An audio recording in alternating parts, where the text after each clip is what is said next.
440 কোটি টাকার fund account freeze, আর সেই মামলায় বেসরকারি ব্যাংক, শরৎ বোস রোডে একটি বেসরকারি ব্যাংক যেখানে এই টাকা আছে, সেই বেসরকারি ব্যাংকের হলফনামা চান বিচারপতি।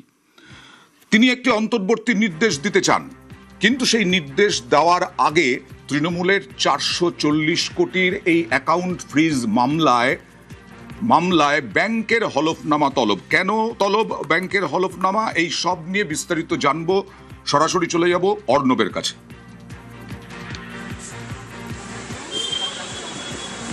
দেখো অয়ন্দা, এক্ষেত্রে তৃণমূল কংগ্রেসের প্রথমে যেটা 3টে অ্যাকাউন্ট নিয়ে তাদের ডিসপিউট হয়েছিল, এবং তারপরে এই মুহূর্তে তাদের 8টা অ্যাকাউন্ট নিয়ে ডিসপিউট হয়েছে, এবং 8টা অ্যাকাউন্ট তৃণমূল কংগ্রেসের, কালীঘাট তৃণমূল কংগ্রেস, সেগুলো ফ্রিজ হয়েছে বলে আদালতের সামনে তারা নালিশ ঠোকে।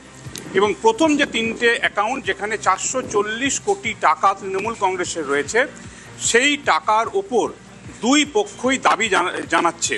অর্থাৎ একদিকে ঋতব্রত বন্দ্যোপাধ্যায়ের বেসুরো তৃণমূল কংগ্রেসরা, অন্যদিকে আদি কালীঘাট তৃণমূল কংগ্রেসের যারা সর্বোচ্চ সদস্য মমতা বন্দ্যোপাধ্যায় তৃণমূল কংগ্রেস, তারা বেশ মমতা বন্দ্যোপাধ্যায়ের হাতে তৈরি তাদের সময়টি অ্যাকাউন্টটা, সেই অ্যাকাউন্টটা বন্ধ করে দেওয়া হয়েছে, তাই তারাই আদালতে এসছে। এক্ষেত্রে ঋতব্রত বন্দ্যোপাধ্যায় তাদের তরফে সিনিয়র অ্যাডভোকেট মিরাজ কিষান কল দাঁড়িয়েছিলেন। তাদের যুক্তি হচ্ছে তৃণমূল কংগ্রেসের যে ওয়ার্কিং কমিটি ছিল সেটা এই মুহূর্তে অস্তিত্বহীন, ভেঙে দেওয়া হয়েছে। আচ্ছা,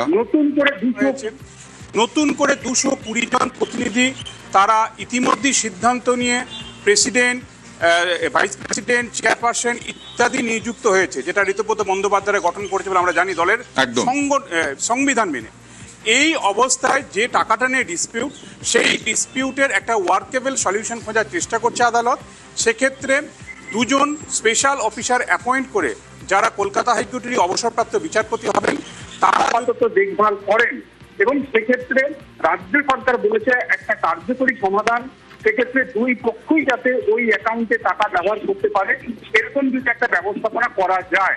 সেক্ষেত্রে সাথে তৃণমূল কংগ্রেস আপত্তি জানিয়েছে যে ওই টাকার ওপর রাজ্য কেন নাক গলাচ্ছে, পুলিশের বিষয়ে এত কৌতূহল কেন।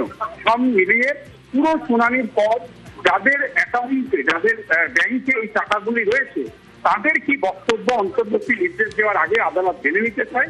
তাই তাদেরকে যে 3টে অ্যাকাউন্ট শুরু হয়েছিল মামলাটা 440 কোটি টাকা, তার যে মূলধন বা তার যে তহবিল, সেই সংক্রান্ত হলফনামা ব্যাংকের কাছ থেকে তলব করেছে, যেটা 7 দিনের মধ্যে আদালতে আসবে এবং 8 জুলাই মামলাটা শুনানির জন্য আসবে। তবে এক্ষেত্রে অত্যন্ত ক্ষুব্ধ সিনিয়র অ্যাডভোকেট অভিষেক মনুসিংহ, যারা কালীঘাট তৃণমূলের হয়ে প্রতিনিধিত্ব করছেন, আরো কয়েকজন আইনজীবী। তাদের বক্তব্য, রাজনীতিতে সবার সমান অধিকার আছে, লেভেল প্লেইং ফিল্ড, অর্থাৎ সমানভাবে সুযোগ দেওয়া উচিত কাজ করার, এবং দলের ভিতরে যে ডিস্ট্রিক্ট রয়েছে সেটা তো নির্বাচন কমিশন সিদ্ধান্ত নেবে। পুলিশ কিভাবে সিদ্ধান্ত নিয়ে সেটা বন্ধ করে দেবে এক পক্ষের অভিযোগের প্রেক্ষিতে, এই বিষয়টা নিয়ে সরব হয়েছিল। অর্থাৎ যা চলছে আর দিল্লিতে, আমরা সারাদিন দর্শকদের দেখাচ্ছি, কার্যত তারই একটা আমরা রেপ্লিকা দেখলাম আজ কলকাতা হাইকোর্টে 5 নম্বর আদালত সংস্করণ আর কি। বেশ, অনেক ধন্যবাদ।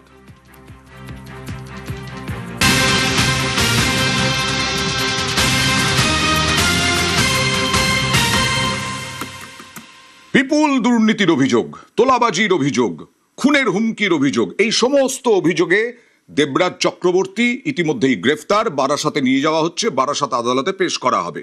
আর তার স্ত্রী অদিতি মুন্সি, রাজারহাট গোপালপুরের প্রাক্তন বিধায়ক, তাকে এবার জিজ্ঞাসাবাদ। প্রাক্তন তৃণমূল বিধায়ককে জিজ্ঞাসাবাদ পুলিশের। কেন দেবরাজের গ্রেফতারির পর পুলিশ গেল অদিতিকে জিজ্ঞাসাবাদ করতে? কি কি প্রয়োজন, কি কি প্রশ্ন? সরাসরি চলে যাব অনুপের কাছে। অনুপ,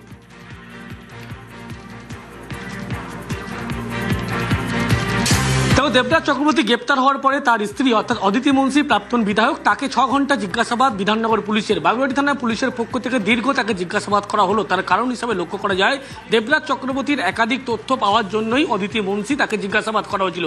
যে সমস্ত ফোন থেকে প্রথম ফোন এসেছিল বা ফোন গিয়েছিল, যে দেবরাজ ঘনিষ্ঠ এক সঙ্গী তার সঙ্গে ছিল, তার মারফত কিন্তু কথোপকথন হয়েছিল, সেই তোমার তথ্য পাওয়ার জন্য। অন্যদিকে দেবরাজ চক্রবর্তী এবং অদিতি মুন্সি ঘনিষ্ঠ যে সমস্ত যারা ছিল এবং তাদের যে বাড়ি, বেশ কয়েকটি সম্পত্তি রয়েছে সেই সমস্ত একাধিক জায়গায় পুলিশের পক্ষ থেকে তল্লাশি করা হয়। সেখান থেকে বেশ কিছু গুরুত্বপূর্ণ নথি যেমন উদ্ধার হয়েছে, একাধিক সরকারি নথি উদ্ধার হয়েছে এবং দেখা যাচ্ছে দক্ষিণ দমদম পৌরসভা থেকে বিধাননগর পৌরসভা সংক্রান্ত একাধিক তথ্য উদ্ধার করা হয়েছে।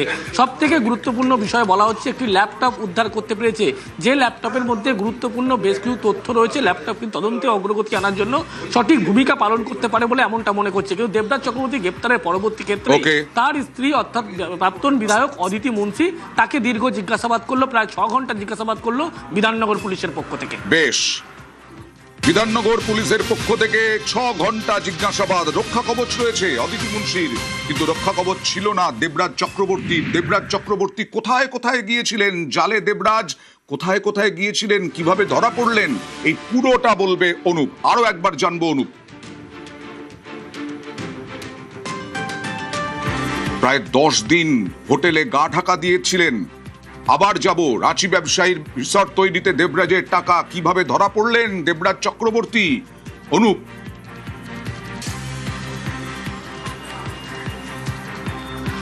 দেখো, দেবরাজ চক্রবর্তী তার যখন জামিন আদালতে নাকচ হয়ে যায় তার পরবর্তী ক্ষেত্রে দেবরাজ চক্রবর্তী গা ঢাকা দিয়েছিল। প্রথমে লক্ষ্য করা যায় উত্তরবঙ্গ হয়ে তিনি কিন্তু পালিয়ে গিয়েছিলেন এবং ক্যাশ টাকা নিয়ে তিনি গিয়েছিলেন বিপুল পরিমাণে।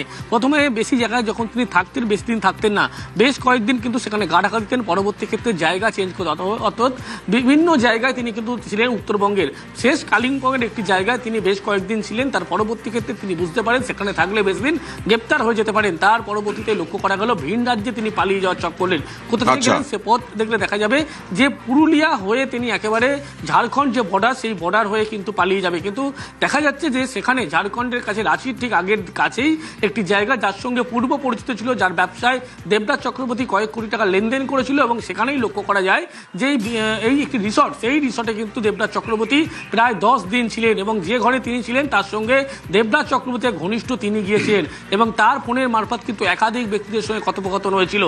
এবং ইতিমধ্যেই তার পরবর্তী ক্ষেত্রে বেঙ্গল এসটিএফের পক্ষ থেকে দেবরাজ চক্রবর্তী তাকে গ্রেপ্তার করা হয় এবং দেবরাজ চক্রবর্তীর একটি মোবাইল ফোন ইতিমধ্যেই সেখান বাজেয়াপ্ত করা হয়েছে এবং এই মোবাইল ফোন তার নামে সিম ছিল না, অন্যত্র ফোনে ব্যবহার করা হচ্ছিল, এমনই তথ্য পায়। কিন্তু দেবরাজ চক্রবর্তীকে দেখলে দেখা যাবে যে ব্যবসায়ীর হোটেলে ছিল আগে থেকে পূর্ব পরিচিত ছিল এবং সেখানে মূলত এই ব্যবসায়ীর হোটেলে কোটি টাকা লেনদেন তথ্য পালিয়েও পার পেলেন না দেবরাজ চক্রবর্তী, কারণ দেবরাজ চক্রবর্তীর বিরুদ্ধে বহু অভিযোগ, অত্যাচারের অভিযোগ, খুনের হুমকির অভিযোগ এবং গোটা দক্ষিণ দমদম, বিধাননগর এই সমস্ত এলাকায় উত্তর 24 পরগনা জুড়ে তার বিরুদ্ধে অভিযোগ দাদাগিরির। আর সেই অভিযোগে আগে থেকেই মুখ্যমন্ত্রী হুঁশিয়ারি দিয়ে রেখেছিলেন যে এই দেবরাজ চক্রবর্তী পার পাবেন না, এরকমই হুঁশিয়ারি দিয়েছিলেন মুখ্যমন্ত্রী শুভেন্দু অধিকারী।